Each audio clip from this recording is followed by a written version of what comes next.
equivoqué. Sí, no. Bien. Entonces vamos a continuar hoy con la teoría cuantitativa del dinero.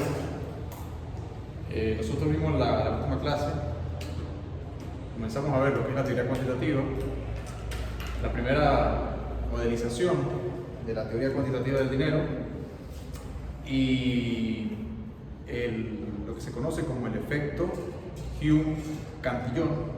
¿Okay? ¿Qué es lo que nosotros vamos a entender por la teoría cuantitativa del dinero? Que básicamente es una función de demanda de dinero. ¿Okay? Lo que nosotros vimos hace 2 o 3 clases con respecto al mercado de dinero, que estudiamos la oferta por un lado, que la determina el Banco Central, según nuestro sistema como está determinado, configurado, el sistema monetario. Nosotros veíamos que la demanda de dinero tiene como precio el valor adquisitivo del dinero con respecto al resto de los otros bienes. Desde este punto de vista, la demanda de dinero se basa, principalmente tiene como función, es la transacción, el motivo transaccional del dinero. En particular, nosotros vamos a ver hoy la forma clásica a partir de los postulados de la teoría de Hume y de otros autores clásicos. Vamos a darle forma a esa función. Entonces nosotros vamos a ver la ecuación de Fisher,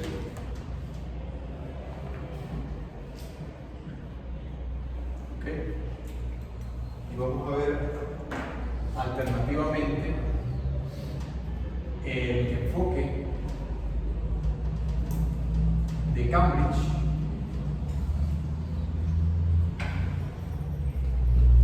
donde básicamente nosotros teníamos a Marshall,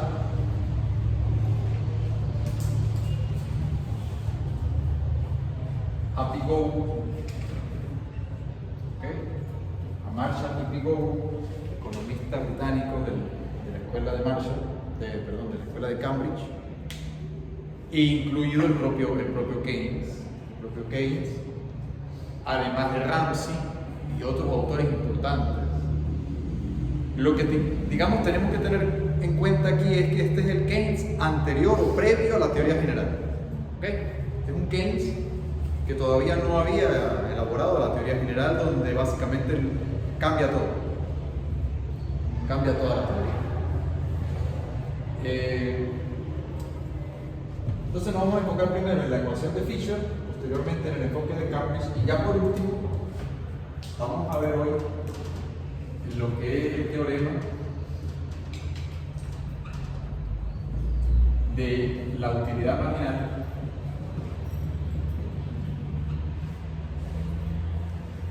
del dinero, su demostración.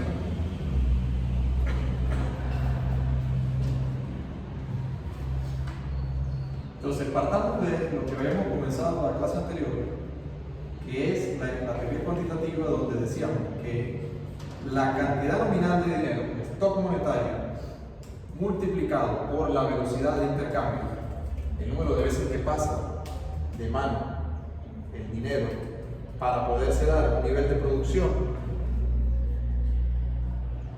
va a dar el nivel de precios de esa economía.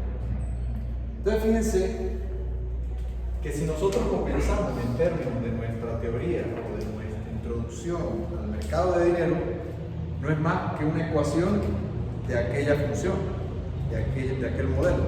Porque nosotros, ¿qué decíamos? ¿De qué dependía la demanda de dinero? A corto plazo.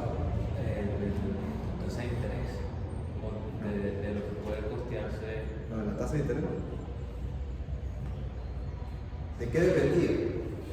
Nosotros decíamos que el mercado de dinero tenía por un lado el poder adquisitivo del dinero, por otro lado la cantidad de stock monetario, si tenemos que la oferta depende básicamente del Banco Central, la demanda,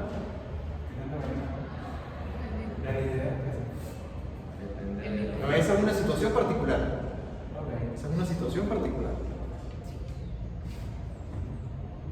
¿Qué es lo que nosotros establecemos en esta clase? Que básicamente este mercado determina un nivel de precios. ¿Okay? Y que en el mercado de bienes se va a determinar la cantidad de ingreso o de producción de esa economía. ¿Okay? Esta función de aquí, si ustedes lo observan, como nosotros en el caso clásico decimos que esto es fijo y esto es fijo, que dice que cambios en la cantidad de dinero afectan cambios en los precios. Básicamente, lo que ocurriría si bien se aumenta la cantidad de dinero o bien disminuye la cantidad de dinero. Depende de la oferta. Claro, depende de la cantidad de dinero que haya. ¿Y qué ocurre con el nivel de precio? Si aumenta la cantidad de dinero, pues Aumenta el nivel de precios. Si aumenta la cantidad de dinero, aumenta el nivel de precios.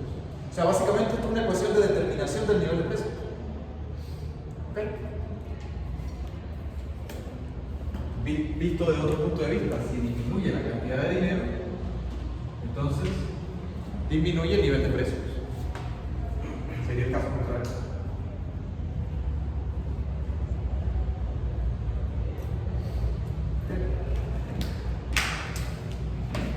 Entonces, eso tiene que ser claro.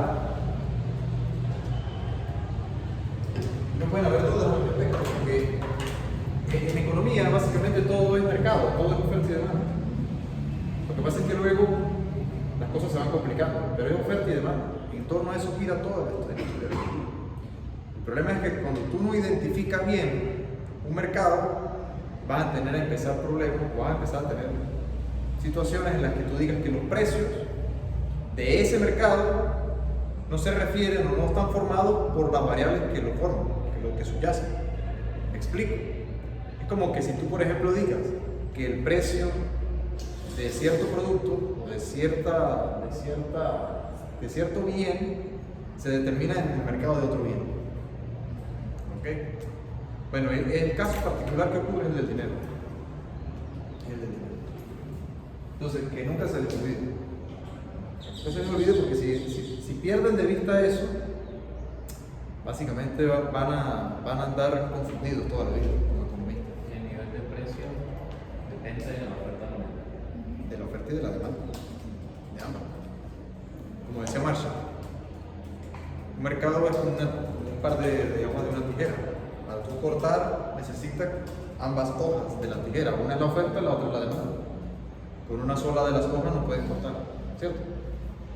Bueno, ese señor Marshall lo vamos a ver ahorita en un momento. Pero primero nosotros vamos a enfocarnos en la ecuación de Fisher. De esta forma de esta ecuación, yo a ustedes les decía que esa ecuación tiene implícitas muchas cosas.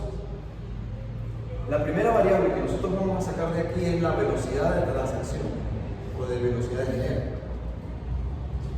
donde nosotros vamos a establecer que la velocidad va a ser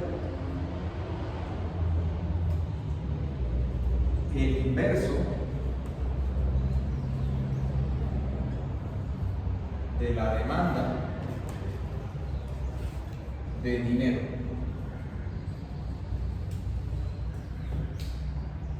El inverso de la demanda de dinero. Entonces, en la teoría de Fisher, voy a ponerlo por acá para que se entienda para que se entienda que es la teoría de Fisher. Él lo que hace es una extensión de esta teoría clásica. De hecho, su forma es ¿Qué es lo que él hace? La teoría de Fisher. Que la velocidad la va a definir como 1 partido K. ¿Ok? O sea, el inverso de la demanda de dinero. Donde K justamente viene a ser el parámetro de esa demanda de dinero. ¿Y eso qué implica? Que sea ¿Eso qué implica? Lo que implica es lo siguiente, que si nosotros sustituimos, nos queda M sobre K igual a P por Y, de lo que se sigue, que la cantidad de dinero es igual a K por P por Y. Donde K es el parámetro de la demanda de dinero, que se define propiamente como el inverso de la velocidad de transacción. K es el parámetro de la demanda de dinero. Lo que sigue. K es el parámetro de la demanda de dinero, de donde se sigue, que la velocidad es el inverso de la demanda de dinero. O sea, es ver esto mismo, pero al revés. Si B es el inverso de la demanda de dinero, entonces la demanda de dinero es el inverso de la velocidad. Entonces la oferta monetaria tiene que ser el producto de la demanda de dinero, el nivel de precio y los salarios. Los salarios siguen siendo constantes. Perdón, el No los ingreso. salarios, El ingreso. la producción, la cantidad producida de la economía. Y aquí sigue Como el siendo- caso es clásico, naturalmente esto es fijo. ¿Y qué es lo que dice el caso clásico? Que si la producción es fija, entonces, ¿de qué va a depender esta cambio? Del parámetro de la demanda de dinero, de la velocidad. Donde la velocidad depende del nivel de producción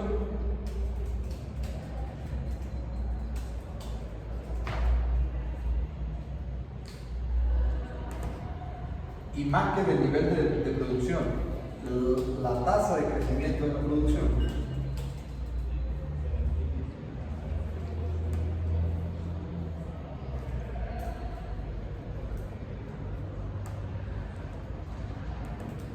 va a depender de los medios de pago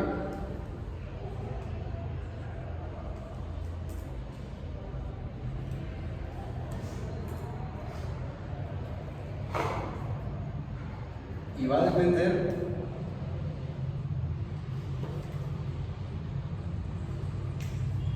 de la tecnología incorporada en los medios de pago. ¿Ok? O sea, tecnología monetaria. Tecnología monetaria. Ahora bien, según la teoría de Fisher, tenemos la siguiente implicación.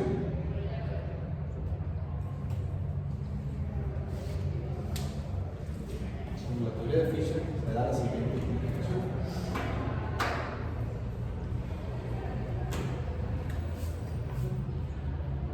Que si la velocidad está aumentando, la velocidad de transacción está aumentando, quiere decir que la demanda monetaria está cayendo, que una cosa inversa a la otra.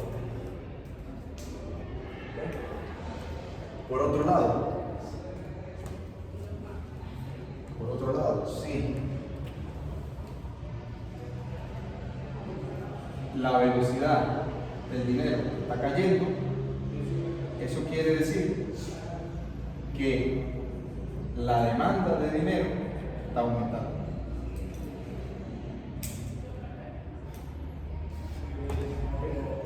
Esa es la implicación. De esa implicación se sigue que si en el caso clásico nosotros consideramos que este nivel de producción está en su pleno empleo, o sea, está a plena capacidad de economía, entonces esta velocidad también va a ser estable, con lo cual la demanda de dinero es estable.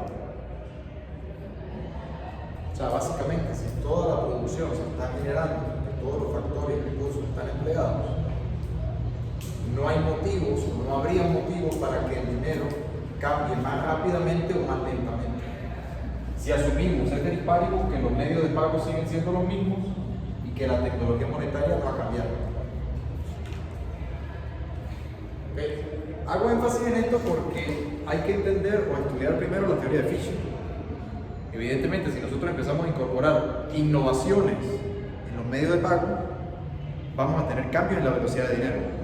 Digamos tarjetas de crédito, criptomonedas, dinero electrónico. Pero una vez que esos cambios tecnológicos no se estén dando, entonces la velocidad de dinero no tiene por qué estar cambiando tampoco. ¿Ven? Y si el nivel de producción está en su pleno empleo, entonces la velocidad tiene que ser constante. Entonces, ¿qué te implica esto? Que no es otra cosa que darle forma a la teoría cuantitativa. ¿Okay? Darle forma a la teoría cuantitativa. Entonces, de esto sigue que en el caso clásico nosotros vamos a tener que por un lado la velocidad es estable y por otro la demanda de dinero también es estable. Lo cual quiere decir que la teoría cuantitativa está profundizando más en el análisis de la demanda, pero sigue siendo una manera de determinar el nivel de precio. ¿Por qué? Porque se considera que la producción es constante, se considera que esta velocidad, que no es otra cosa que el inverso de la demanda de dinero, por lo cual la demanda de dinero también es la demanda de dinero también es estable. ¿Okay? ¿Qué implica eso? Esto implica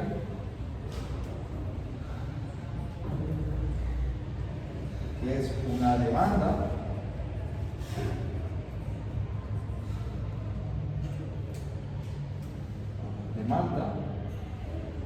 de dinero transaccional. Demanda de dinero transaccional.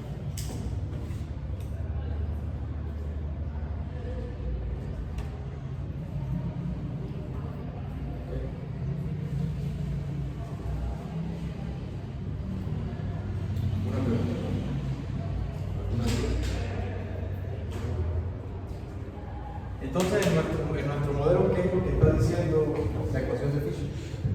Lo que está diciendo es que esta demanda de aquí es estable, ella no va a estar cambiando, porque estamos en una situación de pleno empleo. ¿Y por qué esto es importante? Porque si nosotros no tomamos en cuenta en el mercado monetario la demanda, sino solo la oferta, como lo estoy haciendo en este gráfico, tú puedes tener una situación deflacionaria o inflacionaria sin que esté cambiando el stock monetario. No sé si lo ven. Estaría cambiando sería la demanda. Vamos a suponer otro caso. Asuman ustedes que el Banco Central no está haciendo nada con la oferta monetaria. O sea, la oferta monetaria es fija. Entonces, vamos a partir del hecho de que la demanda de dinero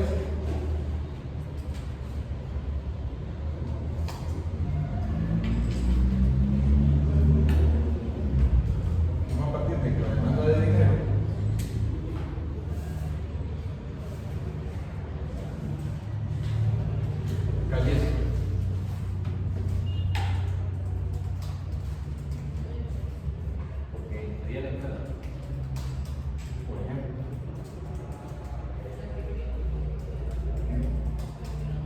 Si la demanda de dinero cae, ¿qué ocurre con el nivel del precio? Aumenta. Aún en una situación en la que básicamente el Banco Central no ha hecho nada.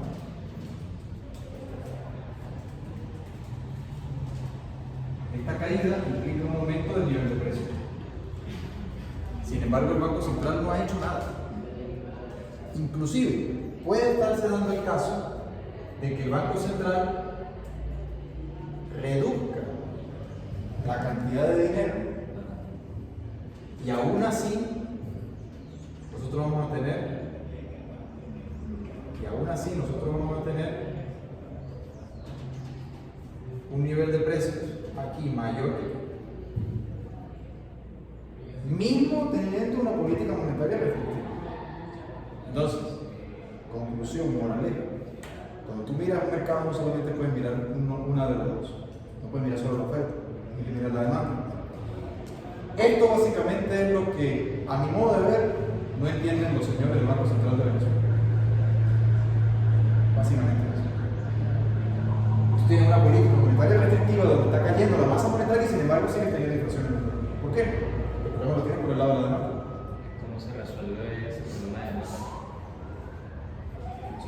Vamos a ver varias clases para llegar. Entonces, esta teoría, la teoría cuantitativa, me sirve para entender de que en un caso donde la velocidad no sea constante, yo básicamente no puedo aplicar la teoría cuantitativa. ¿Cuál es el supuesto? Y esto quiero que quede claro. ¿Cuál es el supuesto primordial de la teoría cuantitativa? Que la demanda de dinero es estable. ¿Cuál es el supuesto clave de la teoría cuantitativa del dinero? Que la demanda de dinero es estable. En tanto y en cuanto la demanda de dinero sea estable, eso le da poder al Banco Central. ¿Ok? Le da poder de maniobrar con el stock monetario el nivel de los precios. Pero si tú tienes una demanda de dinero que no es estable, entonces tienes un problema que no lo puedes resolver moviendo stock monetario. ¿Ok? No lo puedes resolver moviendo. O sea, esa es la idea que quiero que quede clara. Que lo demostró o lo teorizó Fisher en su ecuación. Este parámetro de aquí tiene que ser estable para que esta relación se mantenga y el stock monetario determine el nivel de precios, dado un nivel de producción. Más allá de que esté o no esté en el pleno empleo, tú puedes tener una situación donde estás por debajo de la frontera de posibilidad de producción. Sin embargo, el nivel de producción, dado una serie de rigideces reales, no lo puedes aumentar. Si no puedes aumentar, es el equivalente a que estuviese en el pleno empleo, aunque no estés en el pleno empleo. Porque estás dado el nivel de producción. Tienes que tener la demanda de dinero estable para poder, con el stock monetario, determinar el nivel de precio. ¿Ok? Pregunta. Duda. Entonces, esto es muy importante que se entienda. Que para que tenga relevancia, sentido esta teoría, la demanda de dinero debe conservarse estable en el tiempo. O sea, no controlar si no existen esos criterios de estabilidad, tanto en la masa monetaria y la velocidad, no se cumple la ecuación. No se cumple. Es lo que está pasando. ¿Qué es lo que dice ahí? Parece que también se desplaza la oferta monetaria. Aún teniendo política monetaria restrictiva, que sería reducir la cantidad nominal de dinero, tú puedes seguir teniendo aumentos en el nivel de precios. Tú puedes seguir teniendo nivel de precios. Aumentos en el nivel de precios. Claro, tú estás recogiendo masa monetaria vendiendo dólares, porque recoges masa monetaria, recoges masa monetaria, recoges masa monetaria. Sin embargo, el dólar sigue corriendo. Yo siempre lo digo que eso es como un hámster en la rueda. Bueno, el Banco Central es el hámster en la rueda. Pero vamos a colocarlo por partes para que se entienda toda la teoría. Y una pregunta, durante muchos años, en ese caso de que la demanda de bolívares era escasa, pregunto yo, durante varios años hicieron fue aumentar la masa monetaria en lugar de disminuirla para tratar de quitar ese efecto de baja demanda monetaria. No. ¿Y qué? Lo que pasa es que la demanda de dinero en Venezuela no siempre fue inestable. Aprovecharon o abusaron de aprovecharse de la demanda de dinero del Estado hasta que se volatilizó y la economía se dolarizó. Entonces la inflación de Venezuela no es por oferta excesiva de dinero, sino por demanda escasa pobre. No es que aún en ese caso tienen exceso de oferta. Porque nadie tiene O sea, basta con que caiga la demanda para que tengas exceso de oferta. No porque estás produciendo más, porque nadie la tiene. sino porque exactamente nadie lo quiere. Al final todo es un tema de preferencias. Por eso es que nosotros vamos a ver al final de esta clase. Dinero tiene. Ahora bien, si se entiende esto, y hasta aquí quiero que se vea claramente que la ecuación de Fisher es esta. Esta ecuación de Fisher no es más que una explicación de la teoría cuantitativa. ¿Okay? Donde la velocidad la están relacionando con la demanda de dinero. Si la velocidad es el inverso de la demanda de dinero y la velocidad de dinero es estable, por lo tanto también la demanda de dinero debe ser estable. Teoría de la ecuación de Fisher. Ahora, en Cambridge, para digamos finales de la Primera Guerra Mundial, específicamente en el año 1917 o 18, justo al término de la Primera Guerra Mundial, Pigot saca un libro muy importante que explica el valor del dinero. ¿Okay? ¿Cuál era el problema en la economía de esa época? El problema de la economía en esa época era el contrario a esto. Era el contrario a esto. En esa época el dinero era muy escaso. ¿Y por qué? El dinero era escaso. Y por ser escaso,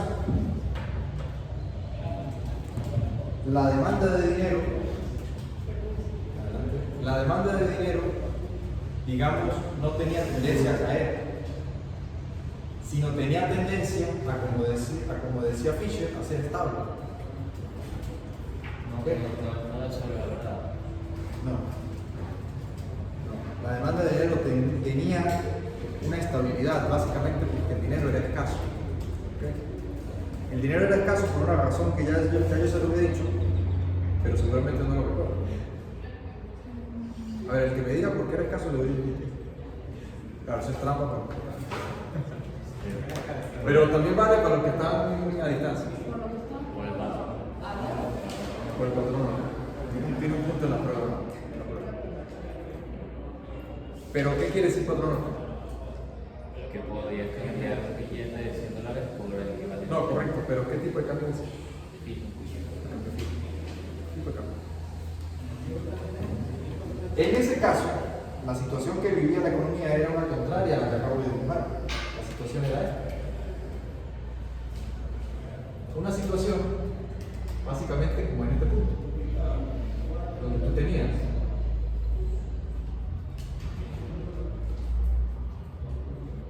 Ese es el creo Figo. sí, Pigot y Marshall, que eran como los catedráticos de la escuela de Cambridge en esa época. Keynes fue alumno de Marshall.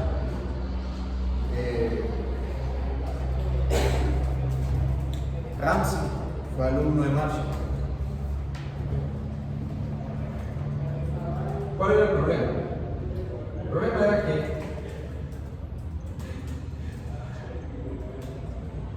la demanda de dinero era estable.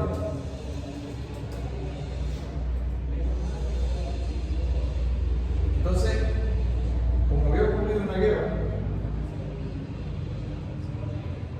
las reservas de oro se habían agotado, fundamentalmente para pagar o financiar los gastos de esa guerra. eso redujo la cantidad de dinero.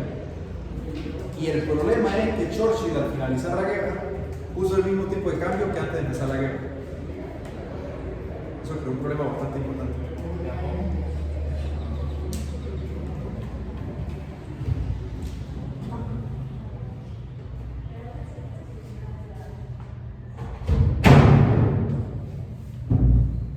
Antes de comenzar la guerra, tenían establecido un patrón, un cambio fijo.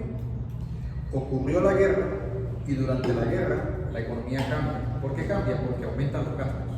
Y como aumentan los gastos, el consumo tiene que sacrificarse porque todo tiene que disponerse por un bien primordial que es la defensa de la nación.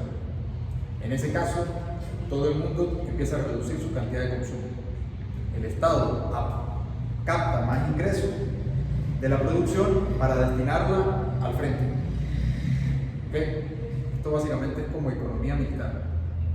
Bueno, esa economía militar es un caso particular, porque se rompe el orden normal de las cosas. En ese proceso, ¿qué es lo que el Estado hizo? Brevemente abandonar el tipo de cambio fijo. Empezó a emitir libras esterlinas para poder financiar los nuevos gastos militares, etc. Bueno, termina la guerra, Inglaterra la gana, con lo cual se justifica lo que habían hecho militarmente, pero claro, la economía queda disminuida. ¿Okay? Como que tienes que generar una compensación, un efecto trade-off. O sea, tú para ganar la guerra tienes que sacrificar el consumo, sacrificar el nivel de vida de la gente, etcétera, etcétera, porque bueno, hay una situación de emergencia. El problema se sucede monetariamente porque cuando termina la guerra, el tipo de cambio que estaba antes, Churchill lo vuelve a establecer. Libras por hora. Libras por hora. Libras por hora. Recordemos que Churchill era el primer ministro británico. Entonces, vuelve, a ver, ¿por qué lo hizo de esa manera? Básicamente porque no tenía los conocimientos de economía que tenemos hoy en día. O sea, el error que cometieron no fue por básicamente desconocer la teoría, es que sencillamente la teoría no existía. Todavía no había surgido la teoría de Mises, todavía no había surgido la teoría de Friedman y todavía no había surgido la teoría del propio Keynes. Cuando en el medio de la guerra se emitió dinero y luego tú vuelves a poner el tipo de cambio fijo anterior, básicamente tú lo que estás es apreciando la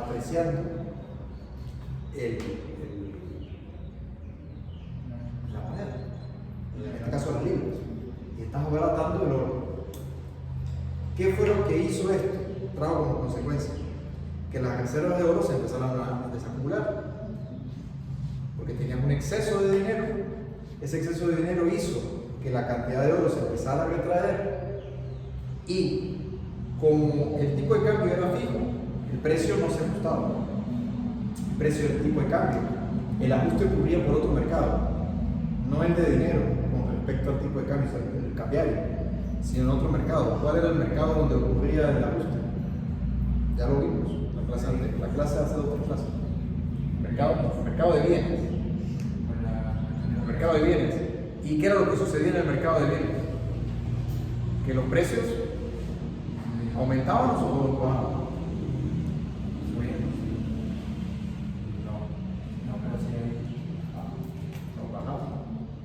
Porque la cantidad de oro se estaba desacumulando, dado el tipo, o sea, si el tipo de cambio fuese flexible no hubiese habido el problema, porque básicamente el precio del oro hubiese subido.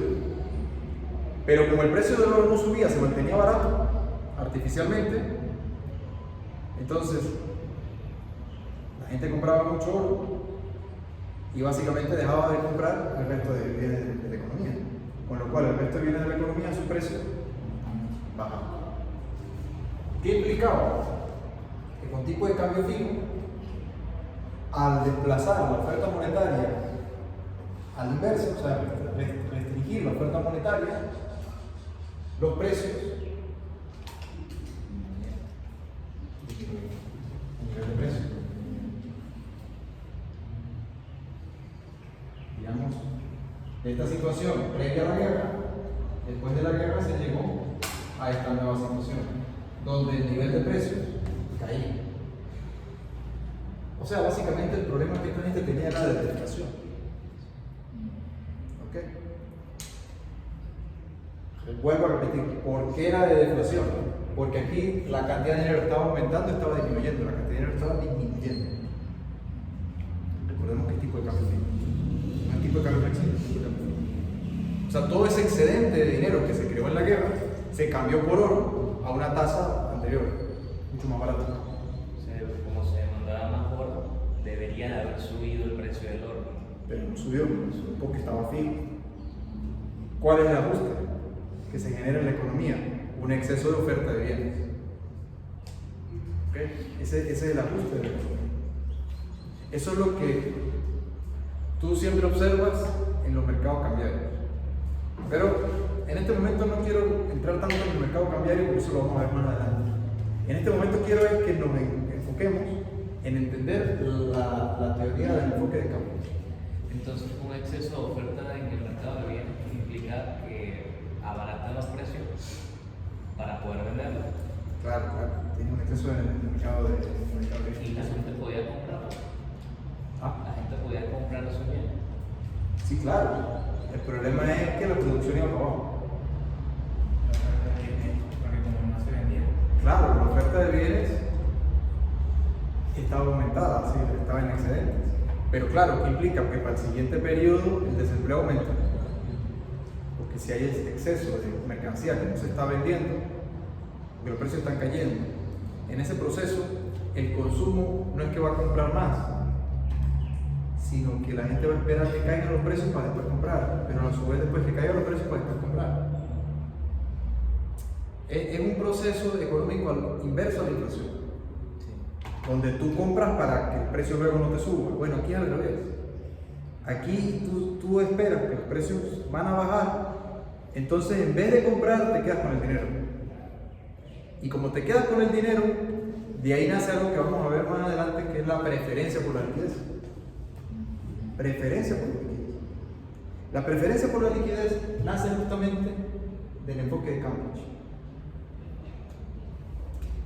O sea, de aquí va a salir una cosa que se llama preferencia por la liquidez.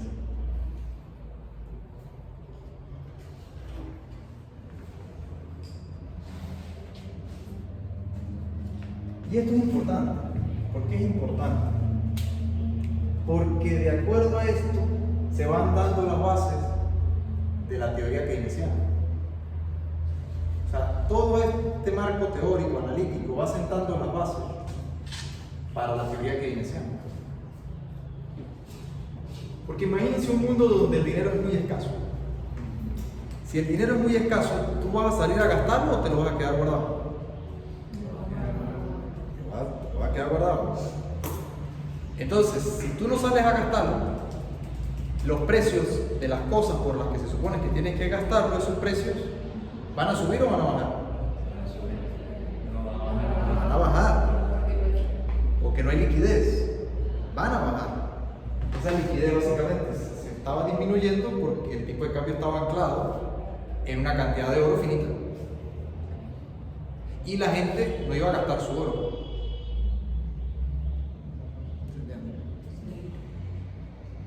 Es decir, tener un pedazo de libra, o sea, un pedazo de papel llamado libra, equivalía a tener oro, porque había tipo de cambio fijo. Ahora bien, cuando esa restricción de dinero se sucede, cae la liquidez. Al caer la liquidez, los precios van a la baja porque hay un exceso de demanda de dinero y un exceso de oferta de bienes. En ese sentido, los señores de Cambridge dicen lo siguiente. Vamos a ponerlo por aquí.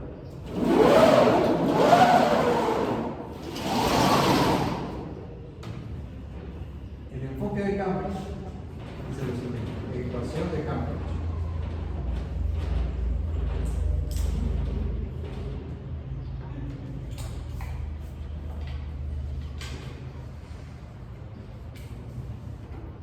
Según la ecuación de Cambridge, y ustedes van a decir, pero no es lo mismo. Pues parece que es lo mismo, pero no. Es esto.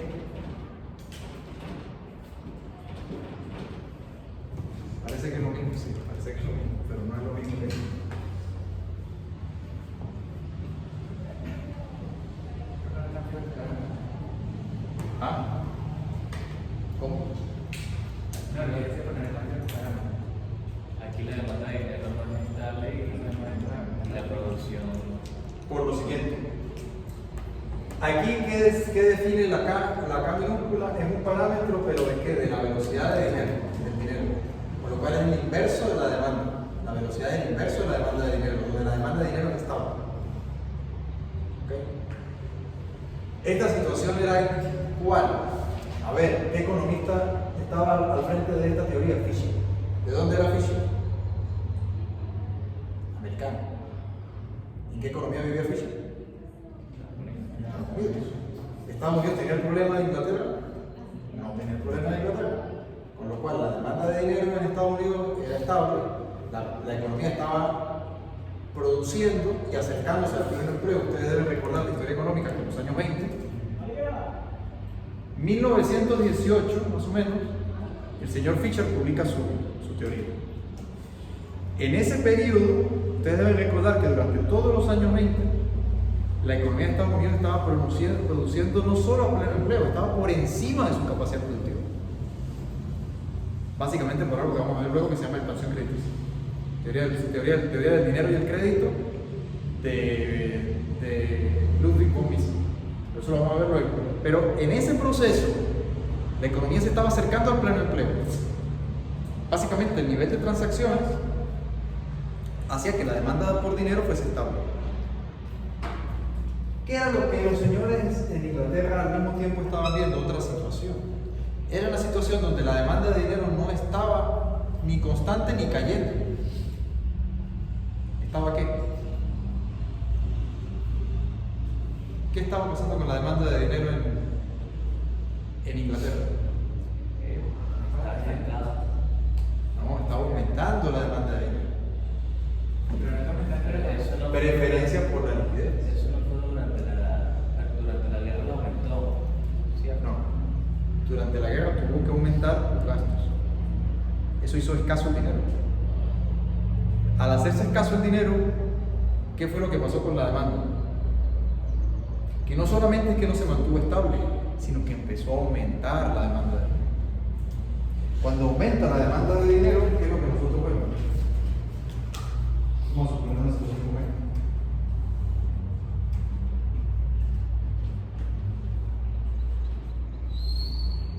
Que los precios caen todavía más. O sea, básicamente la gente no estaba gastando, sino la gente estaba guardando, almacenando dinero. ¿Okay? ¿Qué implicaba en el mercado financiero? ¿Qué implicaba? Que tú tenías que los precios de los bonos estaban disminuyendo muy rápidamente porque la gente estaba vendiendo o deshaciéndose de activos financieros para cambiarlos por dinero, con lo cual la tasa de interés del mercado, la real, estaba subiendo, la tasa de interés real. En ese contexto económico, ellos a esta letra K le dan otro nombre. ¿Qué dicen ellos? Bueno, M, stock monetario. Donde recordemos que ese stock monetario estaba anclado al patrón fijo. ¿Ok? Este patrón fijo era finito, digamos oro. ¿Okay? Y esto es muy interesante si nosotros analizamos modernamente la economía del Bitcoin. Es una moneda deflacionaria. La diferencia es que no es tipo de cambio fijo, tipo de cambio flexible. De hecho es volátil, muy volátil. Entonces, stock monetario. Esta P ya nosotros la conocemos, nivel de precio.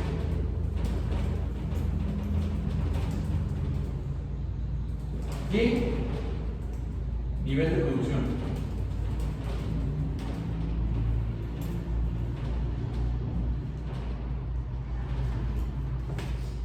Pongo aquí real y lo pongo entre paréntesis porque es sobreentendido que es real.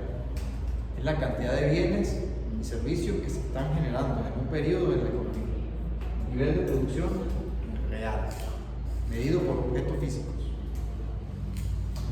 ¿Ok? de lo cual a su vez se derivan los salarios del mercado laboral. Y de esto, esta K de aquí no es el inverso de la velocidad del dinero, sino es un parámetro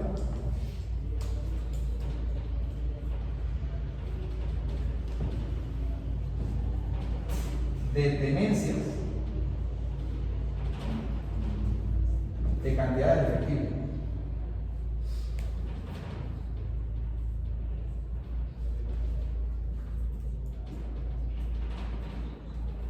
O sea, preferencia por la liquidez.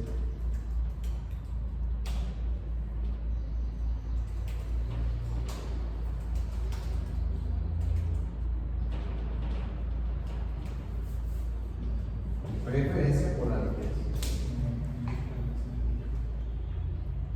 O sea, esta K de aquí, nótese que esto de aquí es el ingreso real. Esta K de aquí es la que te iguala en el sentido de qué cantidad de ese ingreso no se destina al flujo, sino que se mantiene en forma de dinero. Se mantiene en cantidad de dinero en la economía. Es decir, esta K de aquí implica que si la preferencia por la liquidez aumenta en un mundo donde esto es fijo y esto es fijo, si la preferencia por la liquidez aumenta para que esta igualdad se mantenga, ¿qué tiene que bajar? Precios. Si no, se rompería el sistema, se rompe la ecuación. ¿Estamos claros? ¿Estamos claros? ¿Por qué la cantidad de dinero era fija? En este caso, porque nosotros estamos viendo que el stock monetario en este caso dependía del nivel de oro. El nivel de oro en la economía era dado, era fijo. Y con tipo de cambio fijo, básicamente tenías que obligarte a cambiar oro por libras esterlinas o libras esterlinas por oro. Con lo cual la cantidad de dinero no la podías aumentar, porque estaba en tipo de cambio fijo. Por otro lado, la economía estaba en una situación donde la producción era dada. Básicamente, en un periodo de guerra, no hay margen o no hay chance de que los recursos estén desempleados. A la gente prácticamente que la obligan a trabajar por decreto nacional, a producir alimentos, armas, balas, etc. En ese mercado estaba aumentando la tenencia de dinero, con lo cual, y fíjense cómo va tomando forma la idea de la cabeza de Keynes, que es lo siguiente: tú estabas aumentando la cantidad de ahorro de la economía y estaba cayendo lo que más le gustaba a Keynes, el consumo. ¿Por qué? Porque si el ingreso nacional es igual a lo que se consume más lo que se ahorra, y si esto es dado, si esto aumenta, básicamente se tiene que caer para que se mantenga el sistema. ¿Okay? Por otro lado, dado que este ingreso no viene dado por la nada, sino que hay que producirlo, en el mercado de producción es igual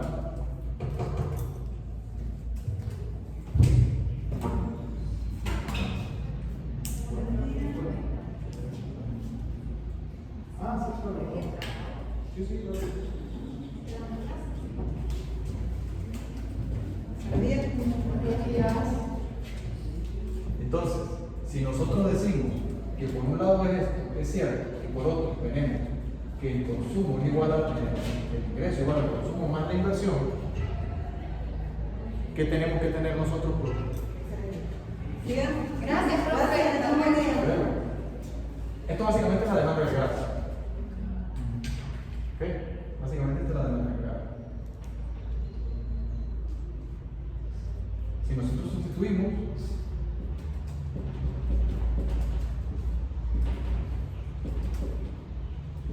esto se sigue que la inversión es igual a la hora. Mercado de bienes.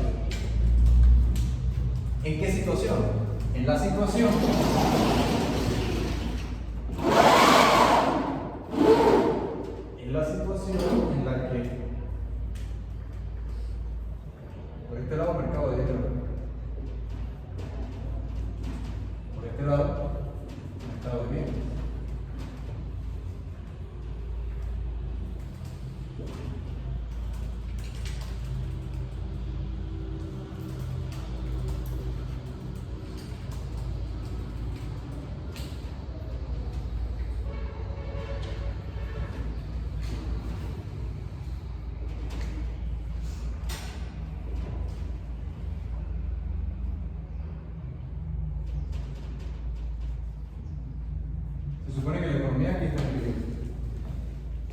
¿Qué implica ese equilibrio? Que correcta es. Correcto, pero ¿qué implica? Que todo lo que se está produciendo se está consumiendo. Que el gasto efectivo igual al gasto planeado. ¿Qué implica que en un momento dado el ahorro aumente más que el consumo? Porque hay una preferencia por guardar el dinero.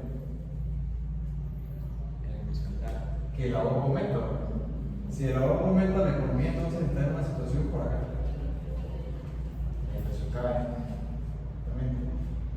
Tú tienes lo que vimos hace una clase. Que en vez de estar en el equilibrio, la economía se encuentra en un desequilibrio. Básicamente creado porque tiene exceso de escasez de liquidez. Entonces, tú tienes un nivel de ahorro mayor que, digamos, el de inversión. Por lo tanto, este diferencial hace que haya una caída en la producción, hace que haya una caída en los salarios, hace que haya una caída en el empleo y hace que haya una caída en el precio de los bonos.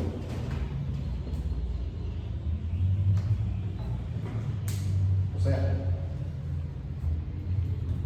una disminución de riqueza.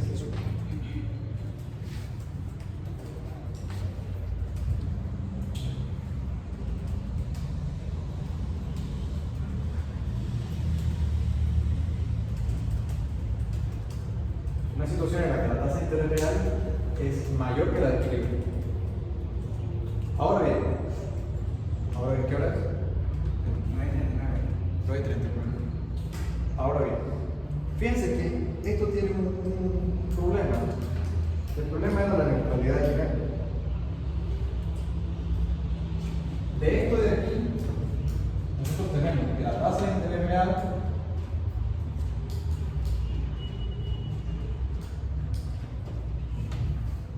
esta ecuación es homogénea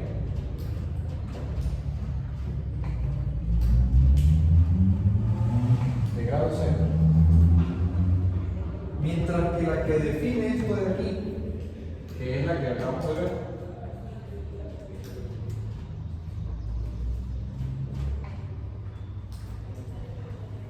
es homogénea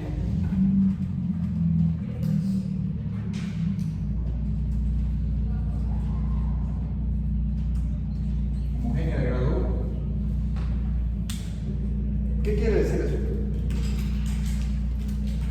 El problema era que aquí, si tú tienes que aumenta un sector de la economía, o sea, digamos, si tú tienes un exceso de demanda, tienes por contracar un exceso de oferta, con lo cual el sistema no se desequilibra.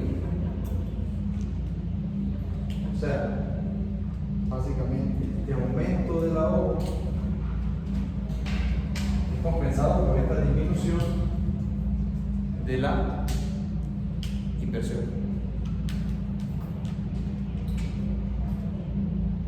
Con lo cual, si tú aumentas, en este caso, los precios futuros o los disminuyes los precios futuros, la tasa de interés real va a reaccionar de tal forma y de tal manera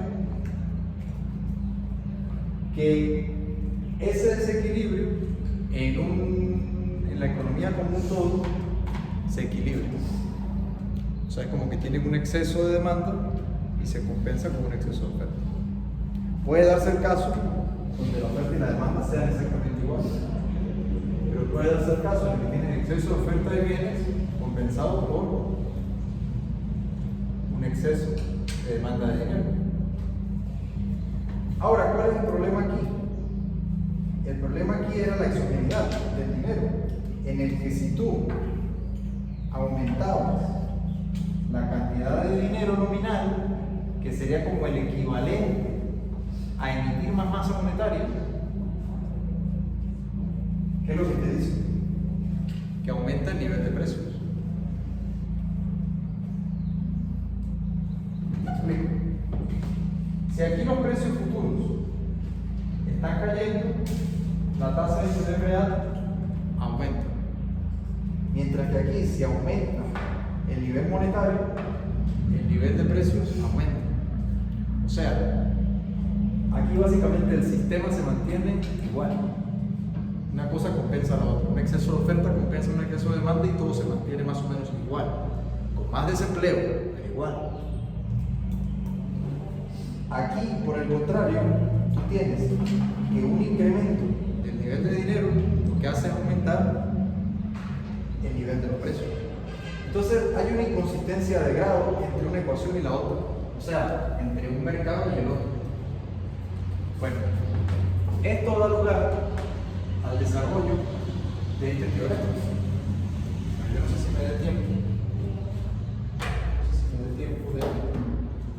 Voy a plantearlo y la próxima clase lo vemos con detalle. La próxima clase lo vemos con detalle.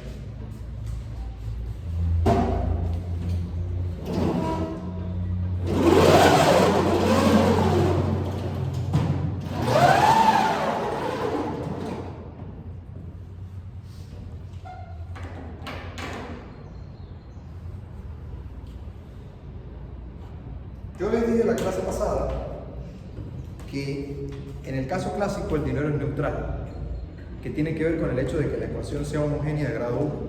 O sea, si tú aumentas o disminuyes la cantidad de dinero, lo que hace es aumentar o disminuir el nivel de precios. Pero básicamente la producción no se mueve. Como la producción no se mueven todas estas variables reales y financieras también. Producción, salario, empleo.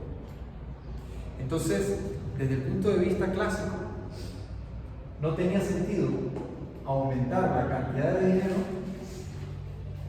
No sé si ustedes lo están viendo, si de verdad están prestando atención, pero el problema ese era fácil de solucionar. El problema que tenía la economía británica a finales de la Primera Guerra Mundial. No sé si lo ven. Lo que tiene es que la deflación es imprimir. Claro, pero la deflación, fíjate todos los problemas que causa. La deflación es este desequilibrio. ¿Qué implica que esta función sea homogénea de grado 0? Que básicamente este exceso de demanda es compensado por este exceso de oferta. En tal sentido, como la concepción clásica del mercado monetario es que aumentar la cantidad de dinero solamente iba a incidir en los precios, no iba a incidir en la producción. Entonces, ¿a qué le tenían ellos como, digamos, miedo? A que si emitían dinero, lo que implicaba abandonar el patrón oro, era el equivalente a seguir igual pero peor, porque ahora seguían con bajo empleo, baja producción, bajo salario, pero con precios muy altos. ¿Se entiende? Eso después otros economistas demostraron que no era así. Es lo que de esta materia se trata. Es eso. La solución era más monetaria. Claro, teoría de Friedman, pero a esa clase vamos a llegar. Pero lo que yo quiero que ustedes vean es que el problema no se podía resolver con dinero porque había una inconsistencia teórica entre la teoría cuantitativa y la teoría de la producción macroeconómica. O sea, el dinero era neutral. O sea, cualquier cambio en esta base monetaria solamente iba a tener repercusiones en los precios, pero no en las variables reales. ¿Ok? Entonces, hay un problema de consistencia teórica. ¿Quién resuelve eso? Mises y Hayek. Lo resuelven de forma teórica. Y en la próxima clase vamos a ver la demostración de esa solución. La idea es la siguiente. Entonces que ya no da tiempo. Sí, ya no da tiempo de desarrollar esto, pero lo voy a plantear. Igual yo ya les envié el paper para que lo vayan estudiando. La cuestión es la siguiente. Y con esto vamos terminando esta clase. El teorema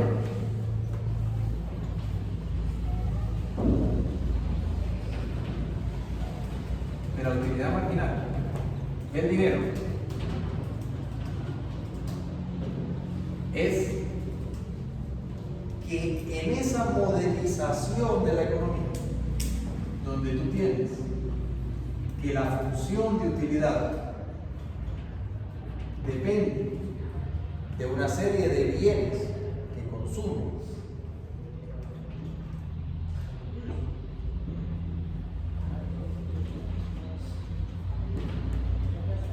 bueno, nosotros vamos a incluir también el dinero.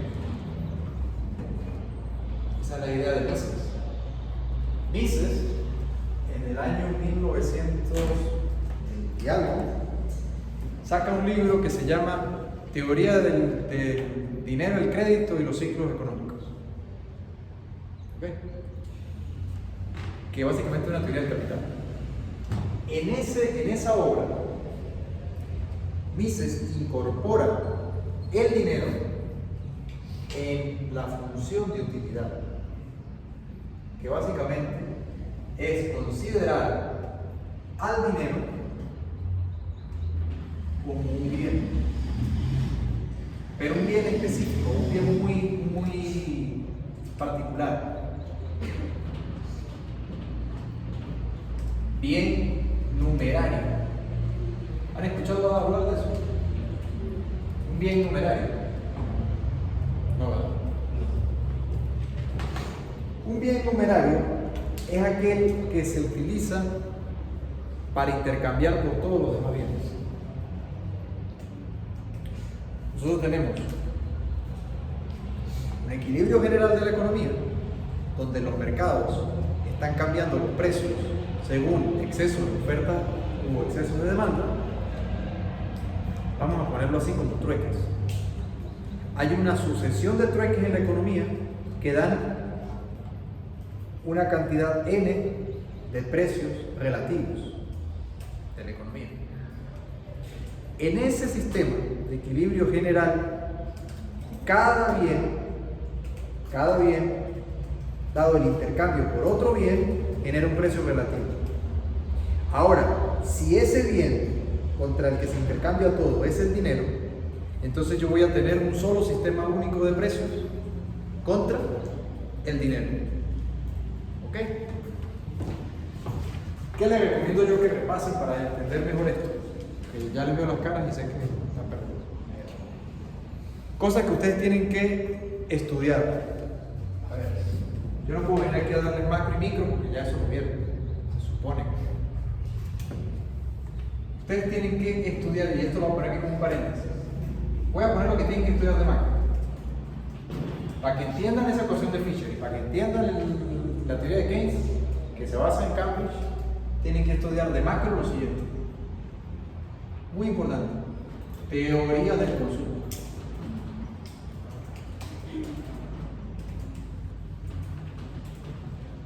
Teorías del consumo. ¿Cuáles son esas teorías del consumo? Bueno, consumo intertemporal. Pregunto yo, ¿eso lo vieron en macro o no? ¿Ah?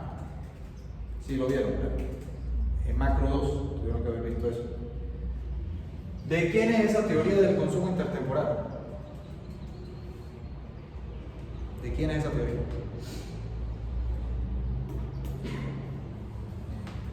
Es alguien que ya está escrito en esa pizarra. ¿De quién es esa teoría? De Fisher. Exactamente. Entonces, si ustedes no entienden bien la teoría del consumo de Fisher, no van a entender su teoría cuantitativa del dinero, porque es que una está basada en la otra. ¿Por qué? Porque en la economía de Fisher, o sea, en el modelo de Fisher, quiero decir, ¿de qué depende el consumo? No del ingreso presente. ¿De qué depende el consumo? En la teoría del consumo intertemporal, del ingreso en varios periodos. ¿Y de qué depende ese ingreso en varios periodos? ¿De qué depende el ingreso en varios periodos?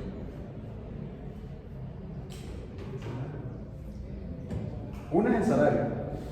Ahora, la cuestión es, ¿qué haces tú cuando ingresas un salario? Cuando te cae dinero en tu bolsillo, ¿qué haces tú con eso? ¿Lo puedo consumir ahora? Ajá. ¿Y de qué depende que lo consumas o lo hagas? De los precios. Entonces el consumo depende de qué? De los precios, exactamente. El consumo depende de los precios. ¿Cuál es la otra teoría?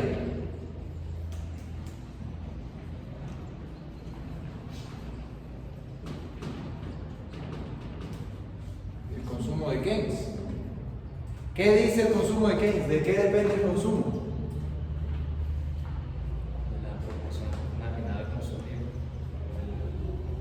De la producción, de la propensión marginal a consumir y qué más. La producción. Ajá, y esa producción es, ¿cómo es el nivel de ingreso nacional. El nivel de ingreso, entonces, ¿de qué depende el consumo? Del ingreso.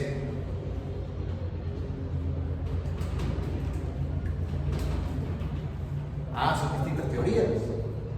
Porque una dice que depende de los precios y otra dice que depende del ingreso. Pues, ¿cuál es la diferencia? La diferencia es que está en varios periodos, está en un solo periodo. Porque en un mundo donde los precios no hay inflación, sino que los precios tienden a ser estables y más bien a caer, entonces, para Keynes, el consumo depende del nivel de ingreso de la economía. Si tú estimulas este ingreso por una vía externa, tú estimulas este consumo y reduces esta diferencia. Esta diferencia de aquí, básicamente la cortas hasta volver aquí, al primer empleo. Ahora bien, ¿qué tienen que estudiar de micro? Claro, de aquí tienen que estudiar otras cosas también, que es la teoría del ciclo vital y la teoría de la renta permanente de Friedman, pero eso lo pueden estudiar luego. Por ahora estudien estas dos. Cuando digo estudien, que lo van a mandar un libro para que lean eso. Uno es el de Manquio y otro es el de José de Gregorio. Me voy a mandar los libros para que ustedes estudien eso. Y le voy a decir los capítulos, para que estudien esto. Lo otro que tienen que estudiar de micro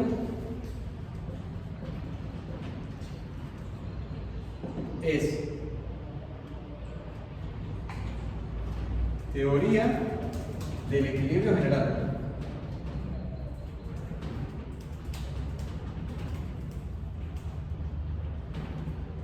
Y tienen que estudiar función de demanda, Marshalliana y Walrasiana. ¿Cuál es la diferencia? La diferencia es que una es parcial y la otra es general. O sea, una es equilibrio parcial y la otra es equilibrio general. De esta teoría, de esta función de demanda, ustedes tienen que estudiar la utilidad marginal. Teoría de la utilidad marginal. Todo eso ya lo vieron. Yo les estoy diciendo es lo que tienen que repasar para que no se pierdan en la materia. Entonces, cuando tú consideras el bien que ves, No es una cuestión. cuando tú consideras que el dinero es un bien numerario, tú básicamente estás considerando al dinero como un bien más de la economía. ¿Okay? Un bien más de la economía. Si tú tienes un sistema donde por este lado tienes un vector de precios de los X sub Y, ¿okay? Y por este lado tienes toda la cantidad de bienes que hay en la economía,